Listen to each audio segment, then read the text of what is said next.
এককালে বিজয়নগর সাম্রাজ্য ছিল দক্ষিণ ভারতের ঐশ্বর্য ও গৌরবের প্রতীক। কিন্তু এই প্রাচুর্যই তার জন্য বিপদ ডেকে আনল। উত্তরে দাক্ষিণাত্যের 4 শক্তিধর সুলতান নিজেদের দ্বন্দ্ব ভুলে বিজয়নগরের বিরুদ্ধে এক মৈত্রী বন্ধনে আবদ্ধ হল।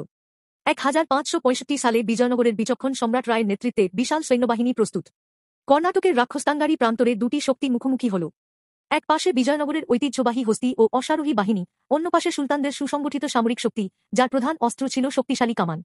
প্রথম দিকে বিজয়নগরের সৈন্যরা বীরত্বের সঙ্গে লড়লেও সুলতানদের কামানের গোলা তাদের মনোবল ভেঙে দিতে শুরু করল।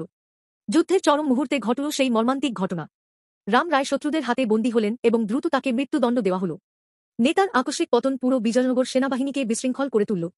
ফলস্বরূপ বিজয়নগরের হল শোচনীয় পরাজয়।